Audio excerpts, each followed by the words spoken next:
জজ পাঠিয়েছে আমাকে তোমাদের উপর নজরদারি করতে। ও আজকে একটা কাজের মধ্যে আছে, আজকে রাত্রে আসবে না।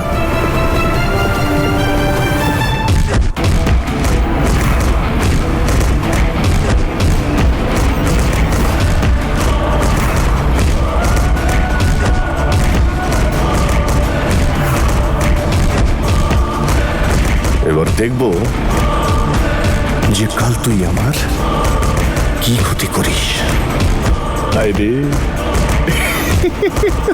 জানি না কেন খুব দুশ্চিন্তা হচ্ছে আমার। কি এমন কাজ করতে গেল এখন? মুরুককে যাক, যেখানে গেছে যাক, ভালোই তো হলো, আপদ বিদেয় হয়েছে। না মা, এত সহজেই আপদ বিদেয় হবে না। আমার তো সন্দেহ হচ্ছে ও আবার কোনো নতুন ঝামেলার জন্য রেডি হচ্ছে। শান্ত হয়ে যা, তোর বন্ধু এসে গেছে তোকে বাঁচাতে। আরে আমার বন্ধু বীর। যশ আবার বীরকে কিছু ফোন করে দেখি একবার। কে ফোন করেছে? তনু, নিউ নাম্বার। কি কানেকশন রে ভাই। ফোন কেন তুলছে না?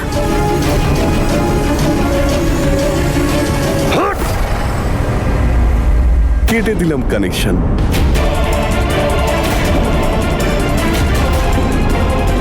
বীরের ফোন সুইচ অফ।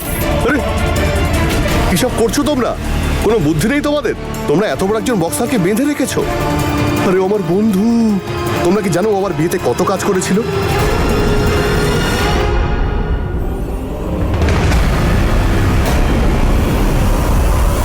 খুব বড় বক্সার না তুই? দেখি তো তুই কিরকম বডি বানিয়েছিস আমাকে মারার জন্যে।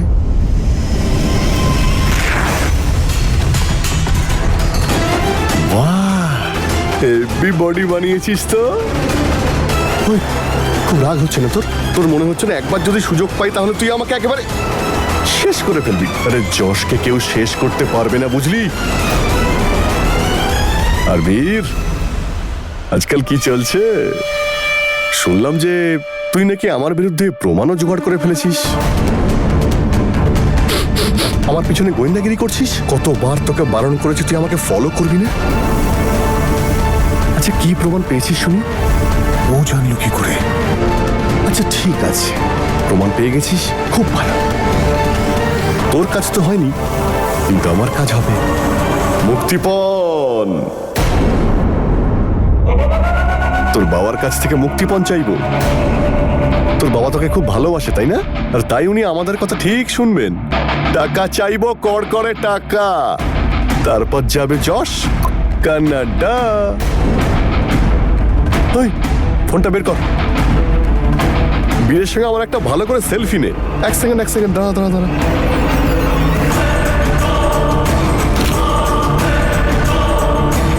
তুই দেখা দেখি, দেখতে পাচ্ছিস? এরপরও কি তোর বাবা টাকা দিতে রাজি হবে না? আচ্ছা ঠিক আছে, আমার কাজ হয়ে গেছে। আরে ছোকরার দল, চলো তোমাদের পেমেন্ট নিয়ে এবার কেটে পড়ো। হাতটা একবার খুলে দেখা, তারপর তোকে দেখছি। ভাই একটা কাজ করব, তোকে একেবারে মুক্তি দিয়ে দিই। কিরে, দিয়ে দেবো? আমি তো চললাম তোর বাবার কাছ থেকে মুক্তিপণ নিতে।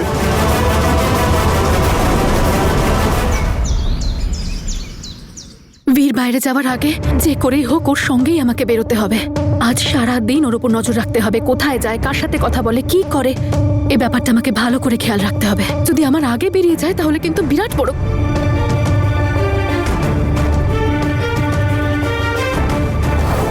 বীর আবার সকাল সকাল কোথায় চলে গেল? আচ্ছা এমন নয় তো যে ও রাতে ফেরেইনি?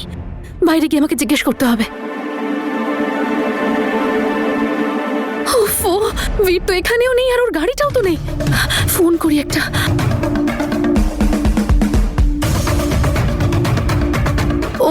ফোনটা লাগছেও না। কে জানে সকাল সকাল কোথায় বেরিয়ে গেল।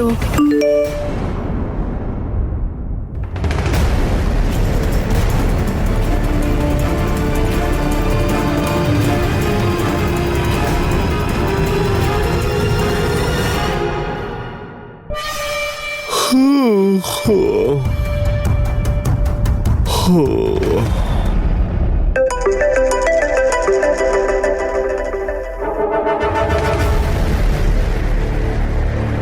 বলো। তোর এত সাহস যে তুই বীরকে কিডন্যাপ করেছিস? আমি তোকে বলেছিলাম না ওর গায়ে তুই হাত দিবি না, তাও তুই এসব করেছিস। আমি তোকে এই খেলায় নিয়ে এসেছি আর তুই আমার সাথে খেলছিস। আরে আমি কোথায় গেম খেলছি, তোমার বীরই তো আমার সঙ্গে গেম খেলছিল। আর তুমি তো আমার কাছে এসেছিলে ওই প্রমাণের কথা বলতে। তুমি তো আমাকে বলেছিলে এখান থেকে পালিয়ে যেতে, ভুলে গেছো? কিন্তু আমি বলিনি, এখান থেকে পালানোর ব্যবস্থা করছি টাকা নিয়ে। কান্নাডায় তুমি একটা কাজ করো, তুমি ব্যবস্থা করে ফেলো টাকার। 75 লাখ টাকা নিয়ে এসো। যদি তোমার বীরকে বাঁচাতে চাও টাকা নিয়ে চলে এসো। তুই জানিস তো 75 লাখ কত টাকা হয়? আমি কোথা থেকে পাবো এত টাকা? সেখান থেকে, যেখান থেকে নিয়ে আসবে বলেছিলে। খুব বড় বড় কথা বলছিলে তো, আমি এটা দেব, আমি সেটা দেব। যশ, দেখ আমার কথাটা শোন, শান্তিতে আমার কথাটা বোঝার চেষ্টা কর। তুই একবার আমার আর বীরের বিয়েটা হয়ে যেতে দে, তারপর তুই যা বলবি, যেভাবে বলবি আমি সব ব্যবস্থা করে দেবো। প্লিজ তুই এখন ওকে তুমি ছেড়ে দে। যা ভাবছো, তোমার কি মনে হচ্ছে এগুলো হবে? আমি তো তোমায় খুবই বুদ্ধিমতী ভাবতাম, কিন্তু তুমি তো খুবই বোকা মেয়ে। আর আমি কেন তোমার সঙ্গে সময় নষ্ট করছি? আমি তনুকে ফোন করে সব সত্যিটা বলে দিচ্ছি। ও নিশ্চয়ই বীরকে বাঁচানোর জন্য সবকিছু করতে রাজি হবে। না না যশ, না না প্লিজ, তোর যত টাকা লাগে আমি দেবো, আমি দেবো সত্যি। আমাকে একটু টাইম দে প্লিজ, আমার বীরকে তুই কিছু করিস না প্লিজ। আচ্ছা ঠিক আছে, টাকা নিয়ে চলে এসো আর তোমার হবু স্বামী বীরকে নিয়ে যাও। হে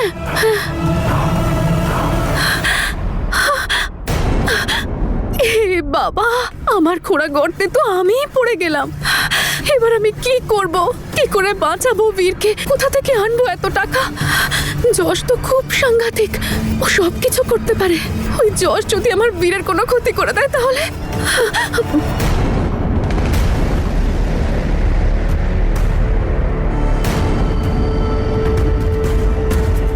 কি হয়েছে তোর?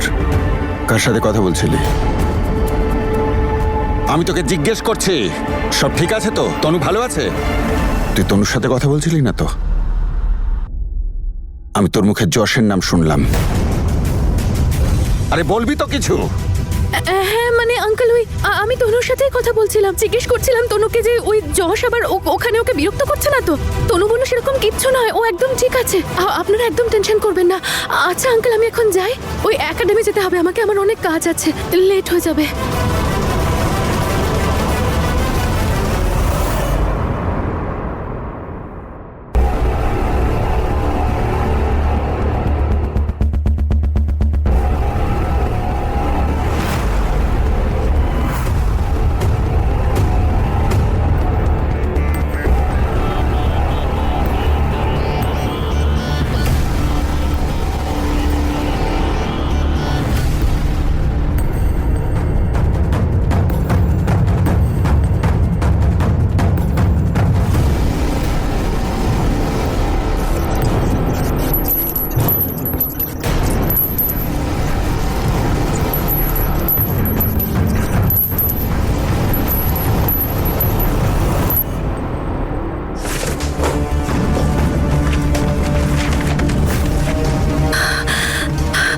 গোদের ওপর বিস্ফোরা, কোনো অ্যাকাউন্ট থেকে 1 টাকাও বের করতে পারবো না আমি, কারণ অ্যাকাউন্টগুলো তো তনু মহারানীর নামে, এখানকার মালকিনুনি। কোনো কিচ্ছু আর আমার হাতে নেই। কোথা থেকে আনবো এত টাকা? কি করে বাঁচাবো বীরকে? এসে গেছে শয়তানটার ফোন। হ্যালো, হ্যাঁ যশ। 5 ঘন্টার সময় আছে তোমার কাছে। যদি 5 ঘন্টার মধ্যে টাকার ব্যবস্থা না করতে পারো, তাহলে একটা খালি বস্তা নিয়ে এসো তোমার বীরের লাশ নিয়ে যাওয়ার জন্যে। আমার কথাটা মন দিয়ে শোনো। তুমি তনুর কাছে যাও আর খোঁজ নাও ও আর বীর মিলে আমার বিরুদ্ধে কি প্ল্যান করেছে, আর ওদের কাছে আমার বিরুদ্ধে কি প্রমাণ আছে। কিন্তু ও আমাকে কেন বলবে? তোমার মাথায় কি এটুকু বুদ্ধি নেই যে তোমাকে এটাও আমায় বলে দিতে হবে? তুমি যাবে তো তনুর কাছে, নাকি তনুকে ফোন করে সব সত্যিটা আমায় বলতে হবে? না না না না না, আমি যাচ্ছি please. That's like a good girl. উফ বাবা, এই ঝামেলার মধ্যে এবার তনুকেও ইনভলভ করতে হবে। আমি এখন কি করব?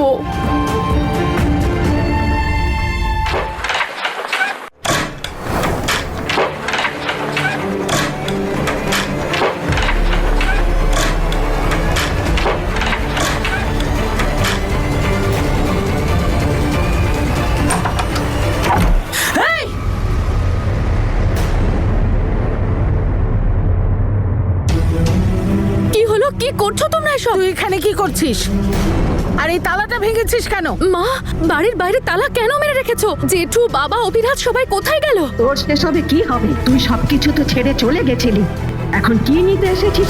আমি তোমাকে সব পরে বলছি, আগে তনুর সঙ্গে দেখা করতে দাঁড়া, হবে। তনুর সাথে দেখা করতে পারবি না। এমনিতেই কম ক্ষতি করিসনি ওর। অনেক কথা শুনিয়েছিস ওকে, এবার ছেড়ে দে ওকে।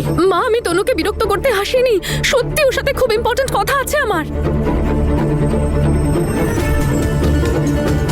জেসমিন, তনু, তনু, আমার তোর সাথে খুব ইম্পর্টেন্ট কথা আছে বীরের ব্যাপারে।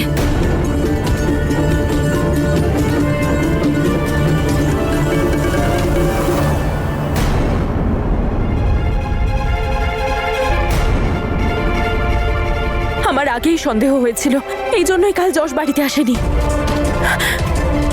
বাড়ি আসেনি মানে? ও কি এখানেই থাকছে নাকি? হ্যাঁ, আর বীর যশের এগেনস্টে কিছু প্রমাণ পেয়েছিল, সেই জন্যই ও ওকে কিডন্যাপ করেছে। এটাই রিজন হতে পারে। কিন্তু যশ এই ব্যাপারে জানলো কি করে? ও আবার আমাদের পিছনে লোক লাগায়নি তো? কি যায় আসে তনু, তুই এসব কিছু বাদ দে না। এখন শুধু আমাদের ভাবতে হবে বীরকে কি করে বাঁচাবো। ওই যশ 75 লক্ষ টাকা চেয়েছে। তনু প্লিজ রে, আমি তোর কাছে হাত জোড় করছি, প্লিজ প্লিজ বীরকে বাঁচিয়ে নে প্লিজ।